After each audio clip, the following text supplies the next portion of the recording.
This week, we're wrapping up our Life with God series. We've been looking at different ways that we tend to relate to God, and we've been using Skye Jethani's book called With, Reimagining the Way You Relate to God. So I want to give him credit for all the drawings we'll be using today and a lot of the ideas as well. In Skye's book, he talks about how we were designed to live life with God, and in these drawings, the triangle represents God, and the person obviously represents us. We were meant to be with God. God is a relational God. God is the Trinity, the Father, Son, and Spirit, and has always been in relationship. And because of that, we are meant to live in relationship with each other and with God, but we end up relating to God in many different ways. So we've looked at three of the postures so far: life under God, which is trying to appease God by the right rituals or morality, get God on our side to bless us. And we really want God to do that because we're afraid of things in this world. We are worried about things that could happen. Our world is dangerous. That leads us to have fear. And when we have fear, we want to seek control. So in life under God, we think that if we use the right rituals and morality, we can control God to get him to control the world for us. The second posture we looked at was life over God. In life over God, we have this mentality of thinking that our world was made by God, so it must have certain laws of science, and other wise principles. And so if we just follow the right laws and principles, we can avoid problematic situations and get into good situations. We live in a dangerous world and we're afraid, so we can control our future by following the right principles. The problem with that is it cuts God out of the picture altogether. We don't even need God to control the world because we can do it directly. The third posture we looked at is life from God. And in this posture, we primarily treat God as the source of our blessings, both things we need and things we want. And this helps us to control our future because if we have enough, if all of our needs are met, we don't have anything to be afraid of. And there's an element of truth in all of these postures. God does want us to live a life that pleases him, like in life under God. There are wise principles to live by, like in life over God. And God is the source of all of the good things in our lives, like in life from God. But they miss out on what is meant to be our foundation, living life with God. In life from God that we looked at last week, we saw that there's this posture where we correctly see God as the source of everything, but we just fixate on that idea that God is the provider, our counselor, our comforter, all those types of things. In that posture, we approach God primarily as giver. And that can be something that happens subtly when we pray just asking God for things we need or want. Or it could become very extreme where we are more in love with God's blessings or gifts than we are in being with God as our Father. Now, often when people are living in life from God, they try to correct it by moving to our fourth posture, which is called life for God. Instead of God giving things to me, I will start giving things to God. After all, God is the Lord and I am the servant. God is the king and I am his subject. So I should do things for God. And the way that we structure our churches often reflects this idea that we should move towards life for God. And often our sense of our career or our volunteering, our service, can end up moving into this same place. It's not quite the same as vocation is meant to be, where God calls us to do something. We end up moving into a place of we should do this for God because we should do it for God. One thing that I've noticed is that over the past couple of decades, really the 21st century, there's been a major emphasis on the idea of making a difference or changing the world. I don't remember the exact statistic, but I came across something a few years ago that in the 21st century, there have been more books written with these ideas in their titles, like Make a Difference and Change the World, than had ever been written before that, up until the year 2000. In the history of books, there have been less books written from the distant past until the year 2000 with words like Make a Difference or Change the World in their titles than there have been in the 21st century. Making a difference and changing the world seem to be something that our culture values. And life for God is in many ways a Christian version of the same idea. People talk about having an impact, and you hear this in both Christian and secular contexts. your influence and your platform. And with social media being around, you need to use your influence and your platform to speak up for people and to address certain issues. These things can be used for good. You have an influence, you have a platform, you have impact. So use that for good or use it for God. Now, we believe that Jesus is the hope of the world. So we want people to know Jesus. And that's true and good. But our culture in the evangelical church has treated the mission of God as the most important thing. Doing things for God has become the most important thing. And especially in denominations like ours, the Christian Missionary Alliance, where we believe that telling people all over the world about Jesus is really important, that can move to it is the most important thing. In Matthew 28:18, Jesus gives us what we often call the Great Commission, the end of the book of Matthew. Then Jesus came to them and said, "All authority in heaven and on earth has been given to me. Therefore go and make disciples of all nations, baptizing them in the name of the Father and of the Son and of the Holy Spirit, and teaching them to obey everything I have commanded you. And surely I am with you always to the very end of the age." We think that this is the most important thing, to go and do this job for God, to live a life on mission. Often in our churches, we want to move people from life from God to life for God.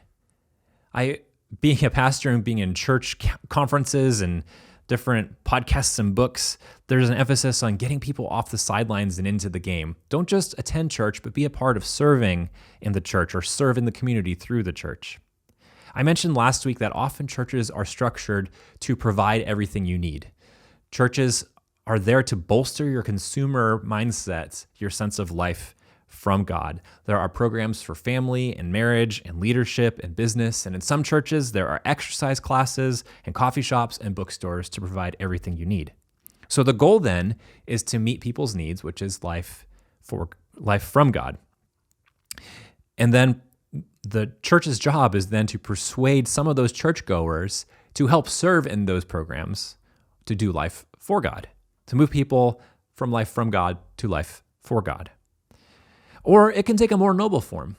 Instead of being inward-focused churches that are about their own programs, churches can become outward-focused churches to serve the community. And we hear this phrase, the missional church, to be on a mission. Now, I would rather be an outward-focused church that serves our community and blesses it than an inward-focused church. And I believe our church is a more outward-focused church as we have gotten involved in a lot of ways of serving our community. But we have to examine our motivation. Have we simply substituted life from God for life for God? Has the mission of God become an idol to us? Is God's mission our ultimate thing, or is it just a good thing? Tim Keller, who's a pastor in New York City, has a great quote that has stuck with me for years. An idol is any good thing that has become the ultimate thing.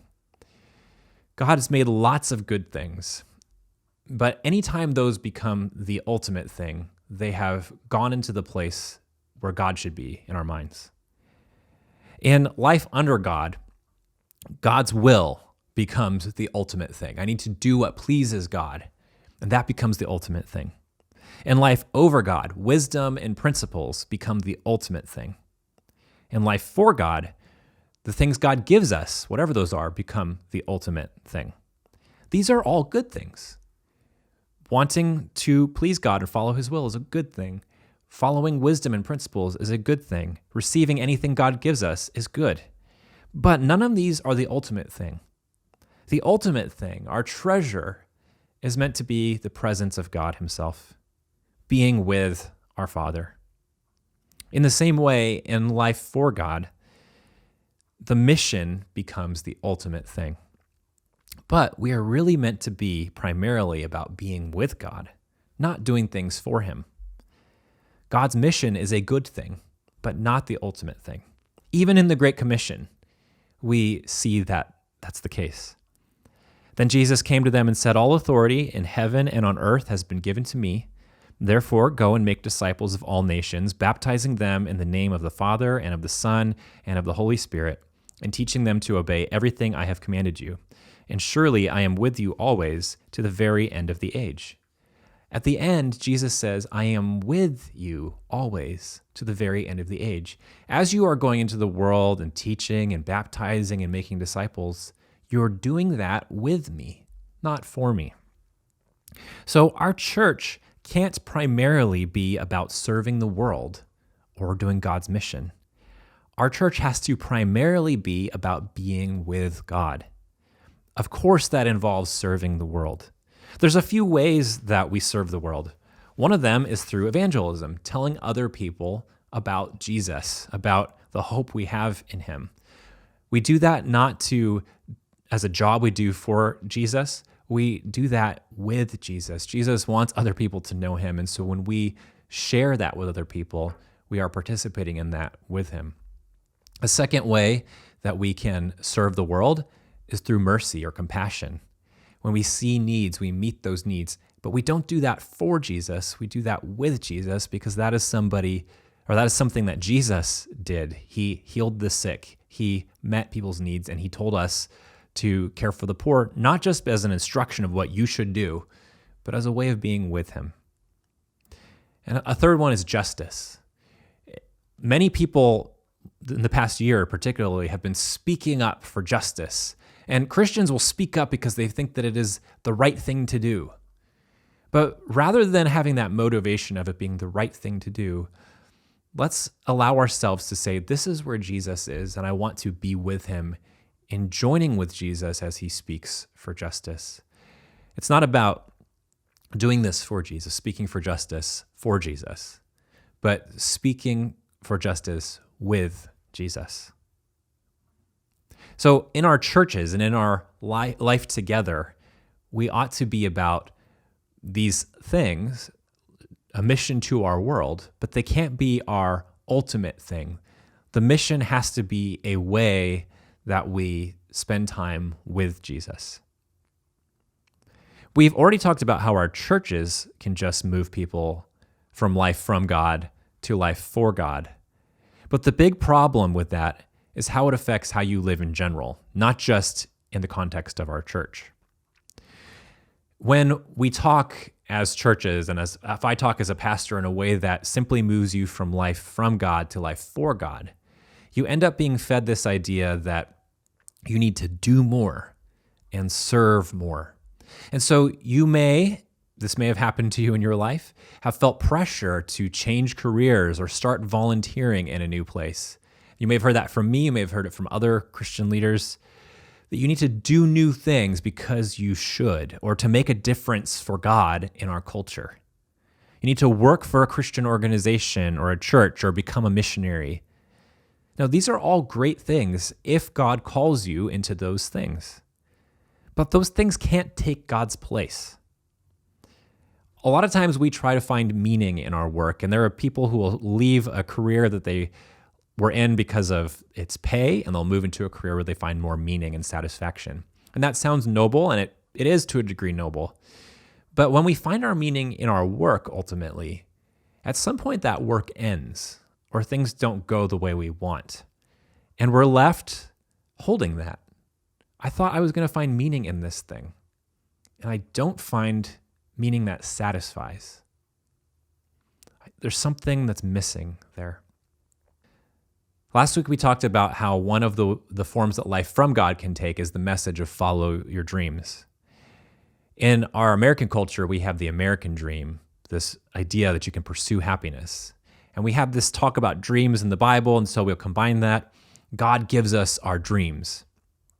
Now, some people have a more noble dream where they believe that they could make a huge impact in the world for God. They could do something great. One of my favorite stories about this is the story of Phil Vischer, who created VeggieTales, and he thought he needed to do something great for God, that he needed to become the Christian Walt Disney, create a media and entertainment company that could influence our culture for God. And there are so many examples, both in national news scales and in your personal life, where we can have a dream. If I do this, I can make a huge difference for God. And that, when we add that, make a difference for God to our dream, all we're really doing is moving from life from God to life for God. God doesn't really want you to do things for him. He wants you to be with him. When we move to life for God and we have a big dream that we could accomplish something great for God, one of the big dangers is we can begin to live a life where the end justifies the means. Where I say, as long as I'm benefiting these people and telling them about Jesus, then it doesn't matter what shortcuts I take to get there. Oh, I might have to be a jerk to this person, but it's so that I can help all of these people. I might need to neglect my family, but it's so that I can be more involved in my church. I might need to overlook some of the shady things this person is about because it advances the political agenda of Christians in our country. When the end justifies the means, that means that we are living life for God instead of life with God. The Apostle Paul dealt with this problem of finding our meaning in our work or following our dreams, trying to do things for God. In Philippians 3, he had a life where he was doing great things for God as a Jewish religious scholar. And then he continued to do great things for God after he met Jesus. But in Philippians 3, he says, "What is more, I consider everything a loss because of the surpassing worth of knowing King Jesus, my Lord, for whose sake I have lost all things. I consider them garbage or rubbish." And the real word here is a profanity in Greek that I won't repeat.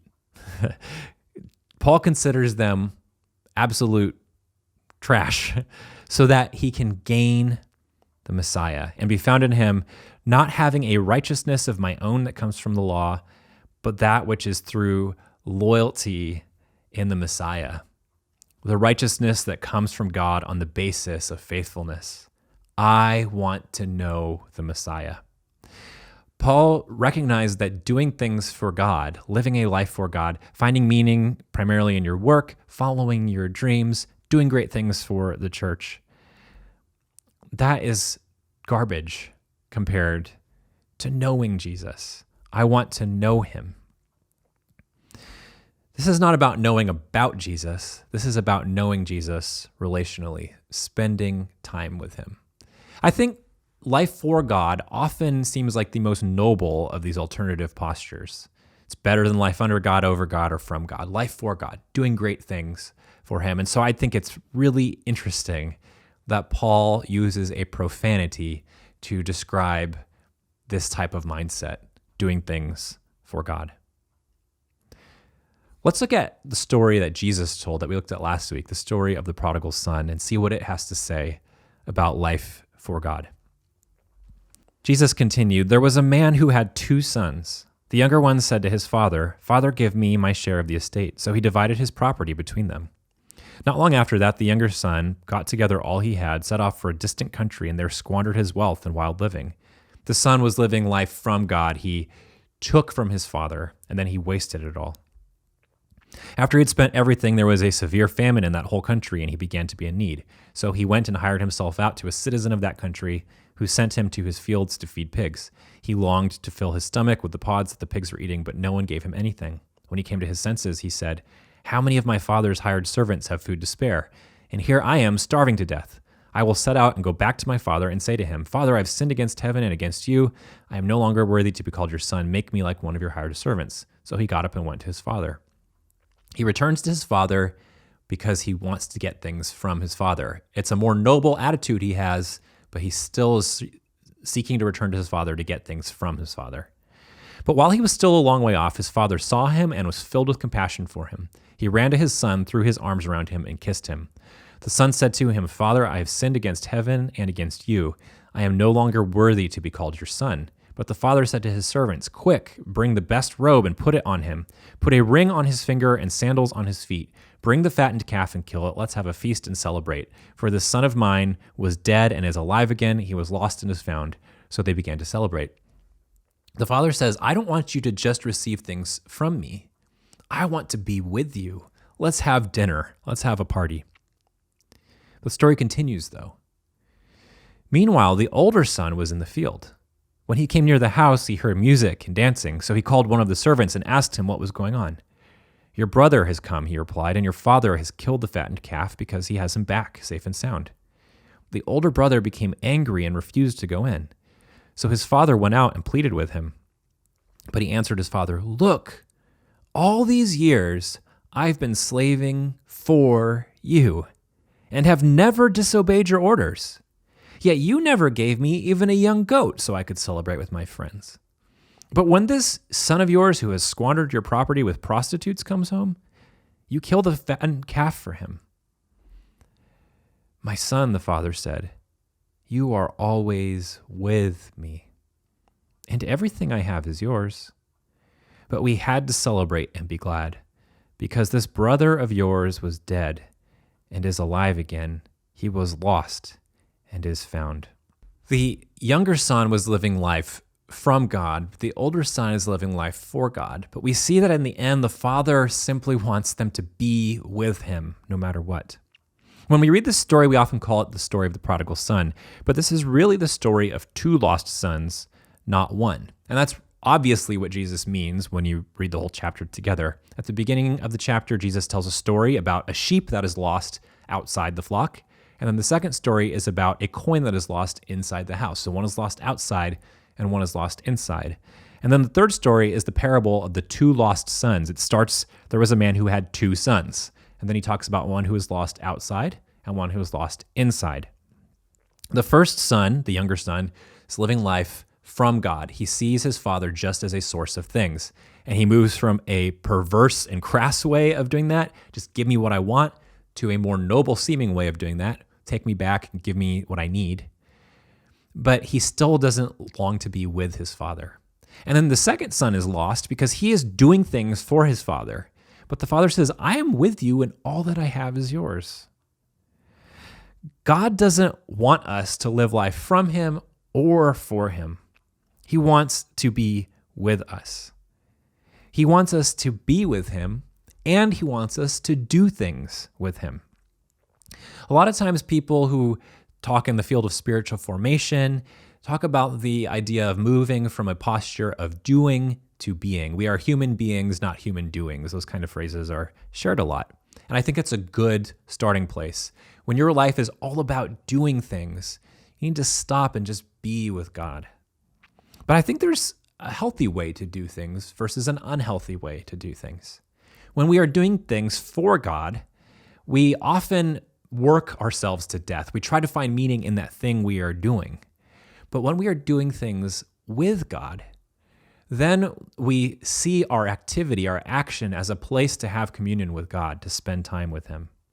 When I'm doing some kind of project around my house, when I'm working with a family member, it's so much more fun. We've had church work days in the past where we've done projects like planting trees or trimming the bushes. And although that is work, we're together. When you work at a job with other people, when things are going well, that can be a really good time to deepen your relationship. When we approach evangelism, mercy, and justice, which we talked about earlier, those are all good activities when we are doing them with God instead of doing them for God.